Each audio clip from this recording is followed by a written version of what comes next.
If you want the latest in weather conditions, be sure to tune in to our Busy Bee Plumbing Weather Report each weekday on Mornings on Main Street. Brought to you, of course, by Busy Bee Plumbing, Heating and Air Conditioning. We will keep you updated on the latest conditions outside, like severe weather, heat, snow, rain, and even hail.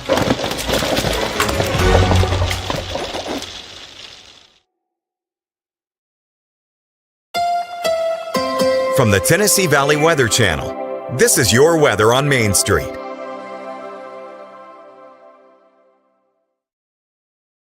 Well, good Thursday morning. Taylor Platt here in the Tennessee Valley Weather Center with a look at your latest forecast. During the morning hours on your Thursday, a few areas of showers are possible. A lot of clouds, though. Once we get into the afternoon and evening hours, more rain and storms are expected to track on through. Temperatures generally staying in the 70s on your Thursday. More rounds of showers and storms are expected, but once we get into the late evening hours, early morning hours going into your Friday, I think most of the activity is done with. We're just sticking with some clouds across the areas. 7-day forecast looks like this. More rain and storms are expected over the next several days. Mother's Day weekend, showers and storms are definitely possible. I don't think it's going to be a complete washout, but you need to keep an eye on, close eye on the radar if you have any of those outdoor Mother's Day plans.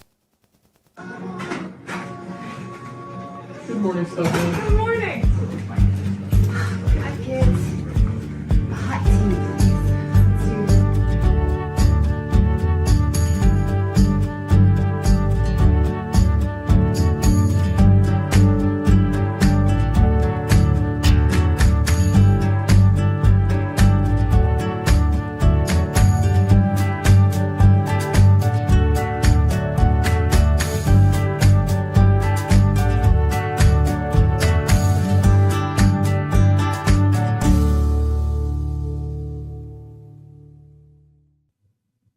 Welcome to Mornings on Main Street. I'm your host, Stefanie Miller.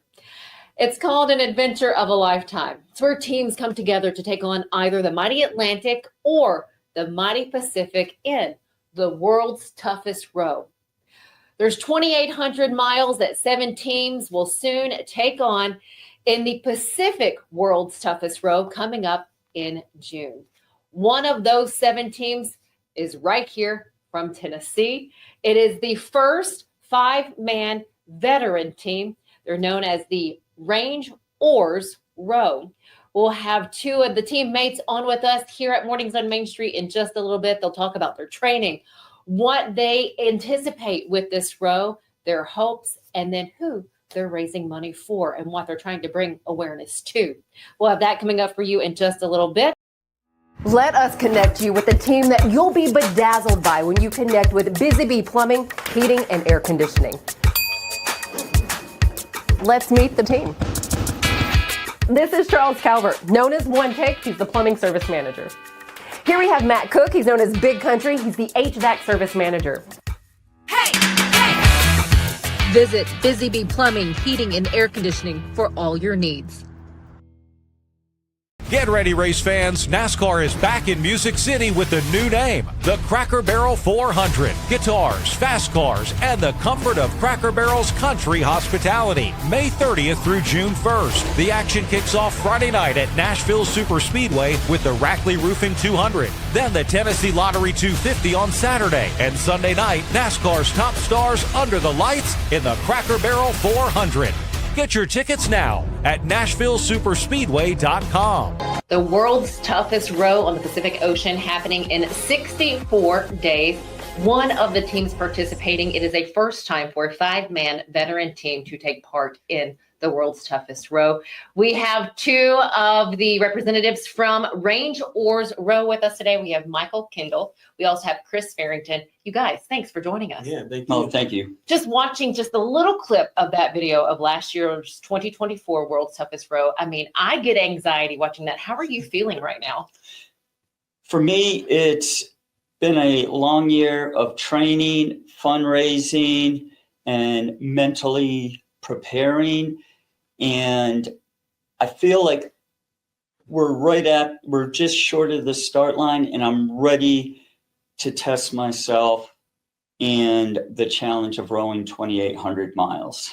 2,800. Chris, what about you? Yeah, I would say excited because the leading up to it, all the training, the fundraising, just like Mike said, it's tough business, So once we're actually out on the water, it'll just be like, no matter what's coming at us, whether it be scary or not, is like, Deal with it. yeah. That's all you can do. And it Yeah. is a 5-man team. So this is 2 of the 5. Who else do you have rowing with you? So we have Roy Emerson, who's our skipper, Jerry Hartman, and Jamie Molnack, or JT. Did you guys know each other before deciding to do this? So yeah, it's like a mixed mosh. Like I believe you and Roy and Jerry knew each other. We didn't know each other, but we were all in the 75th Ranger Regiment, hence the name Rangeoars Row during the early 90s. We were all in the same company. We didn't know each other directly, and Roy Emerson has followed this race for several years and decided he wanted to put a team together to fight veteran suicide. And I threw my name into the hat and was selected. We lost one of our team members. I was actually here displaying the boat and ran into Chris. And from that point on, we became a 4-man and actually brought on JT as a 5th rower because he was really wanted to do it this year. So that's how the whole team pretty much has come together. You just don't jump into a boat and row 2,800 miles. You have to spend time together.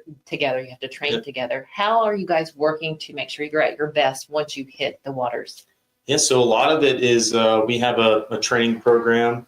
Right now, it's kind of dictated by a personal trainer who's donated his time and all that stuff to us, and then keeps us accountable on it, which is it's a funny text thread, Yes.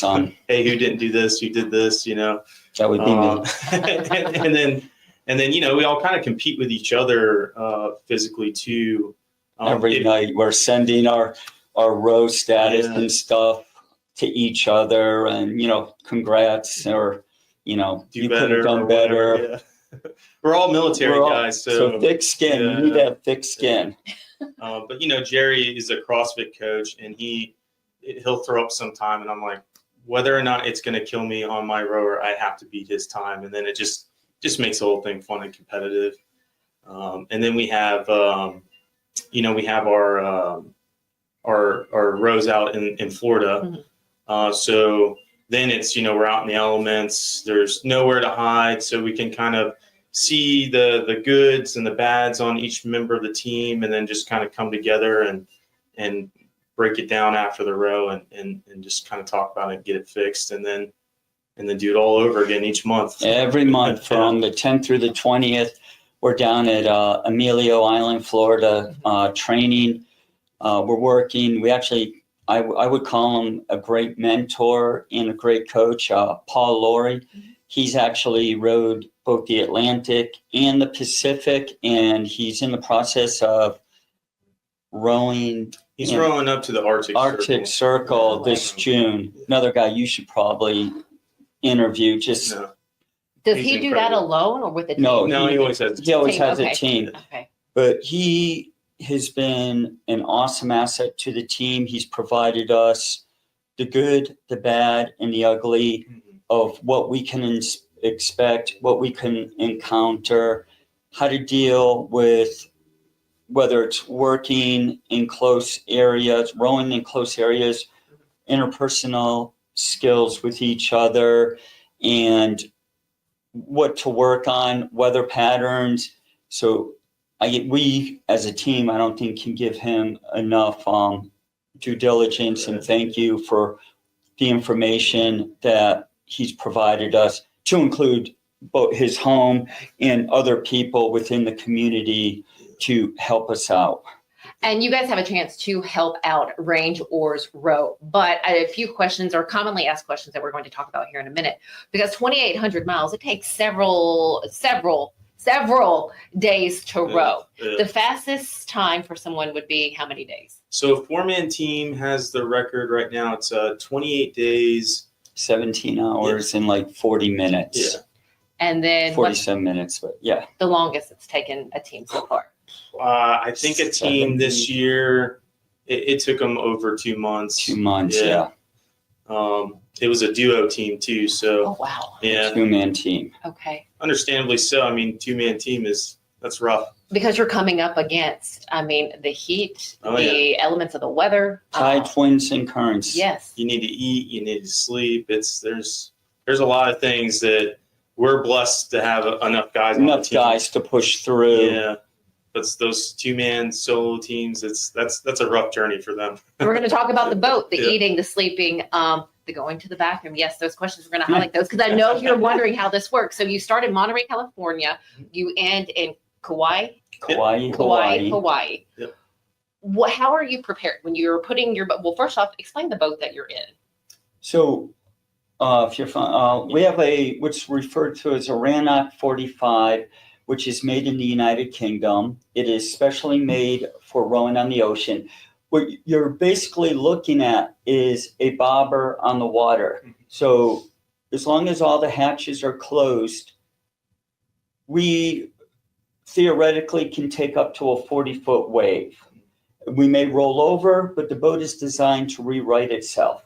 It has compartments all down the sides of it where we can store water, our food. In the center of the boat, underneath the rowing stations, we have emergency gear such as a life raft. We have our anchor system. We have what's known as a para-anchor. If we run into extreme weather, we can, as the old saying goes, batten down the hatches. We can throw this para-anchor out. What it does is slows our drift, and we can ride out any kind of storms or bad weather without going severely off course, like Gilligan's Island.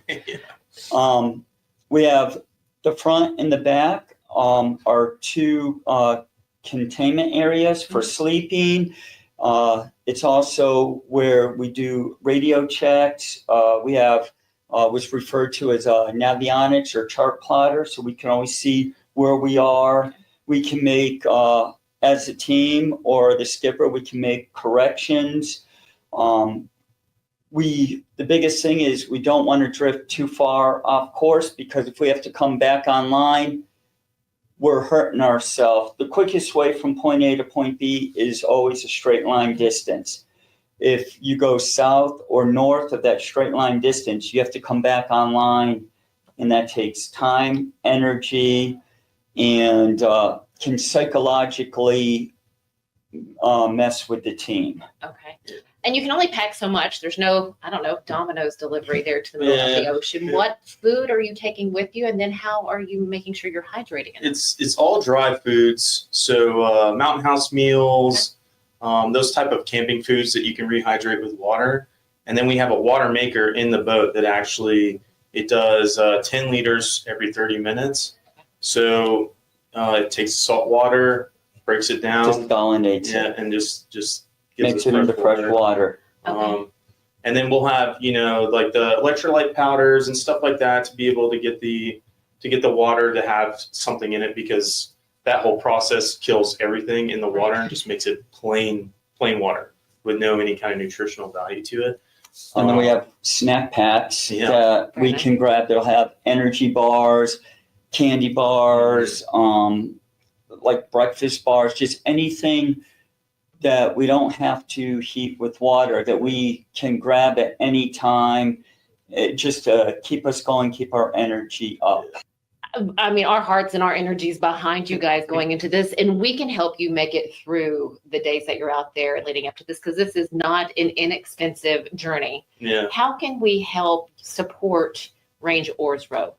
The first way is to go to our website, which is www.rangeoarsrow.org. And that's coming up now. And then the second way that you can support us, if you would like, we're selling diamonds that look like what's on Chris's chest here. And you can put, I believe it's up to 28 characters inside that diamond, which will go inside the hull of our boat, which will be seen when we're videoing. So if you'd like to put your business name in there, put a fallen soldier, in honor of a fallen soldier, in honor of a family member that may have served in any one of the wars. I'm just giving everybody some basic ideas of what we've currently received today. That $1,000 donation will bring us closer to our $1 million goal, and to help outfit two outstanding foundations, one being Brothers Keeper Veteran Foundation and the second being the Gary Sinise Foundation. And you're seeing a QR code up on your screen. Now we're going to leave this up for a couple of minutes as we talk just a little bit more about the race, because you mentioned having specific jobs at specific times, rowing for a specific period. What is that time on, time off? So typically it looks like 2 hours on, 2 hours off for the entire row.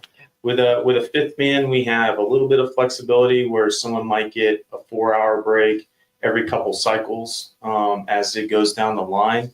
But yeah, typically you're looking at two hours rowing, 2 hours off. And that off isn't sleeping, unfortunately. That 2 hours off is getting your food. Making water for the whole team, not just yourself. Some boats, there's some boat chores that need to get done.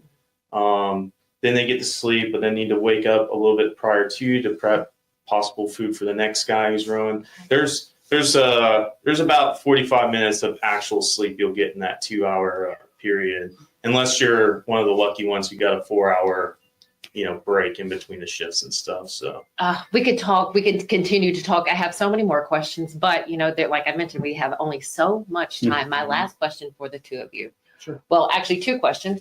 What fear do you have going into this? Because you shared a story about a swordfish coming up through one of the boats in one of the races. Yes. So blue marlins on both the Atlantic and the Pacific campaign have punctured the hull of the vessel. I believe it was 2 years ago while somebody was sleeping.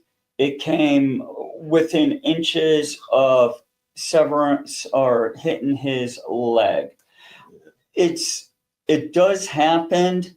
But you can't think about that stuff. You can't think about it. We've talked about it. We've talked to other rowers. So like, we need to put Kevlar in. But it does happen. But it's like an airplane going down. It does happen, but it's rare. But it seems like more and more it's happened one time during every campaign. So yes, it does happen. Do you have any fears then? Yeah. I have 2 fears. The first fear for me is probably a complete rollover, and for whatever reason, not rewriting itself, and then having to deal as a team of rewriting the boat. That was probably my biggest fear. My second biggest, I would say, fear is all us as special operators. When we say we're going to do something or we're going to pledge something, we want to stick by what we say. As a team, we've pledged $1 million. As we've been referred to as 5 knuckle draggers. We have come far in the raising of money, and we're still short, and I don't want to let down the foundations on reaching that $1 million mark.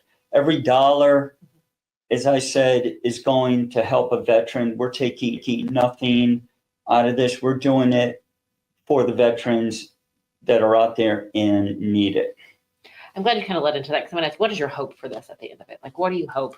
Yeah, I hope the goal is met to raise $1 million. I hope this does bring a lot of awareness to the issue of veteran suicide to the public. Everyone knows and understands what's going on with the veteran community, but it's almost become a little bit normalized because of how many campaigns we've gone through the past 20 years and everything else. So I really want to hit it home to the soldiers is there's a lot of options out there to do to keep the adventure going, to keep purpose going. And the coolest thing you ever did is not when you were in your 20s or 30s. You can continue doing just cool stuff until you're dead. This is one of the life-changing adventures for me. And a year ago, even myself, if you talk to my wife, I had hit a depressed state. I felt like I was in a cog, just living day by day. And when this opportunity came out, she'll even tell you she's seen a huge change in me. It's given me a focus to focus on. Even now, we're discussing that, this is a race. It's helping me internally, but it can't end at the end of the race. And that's what she's worried about. So at the end of the race, I want to, though I'm not going to do this race again, this is a one-on for me.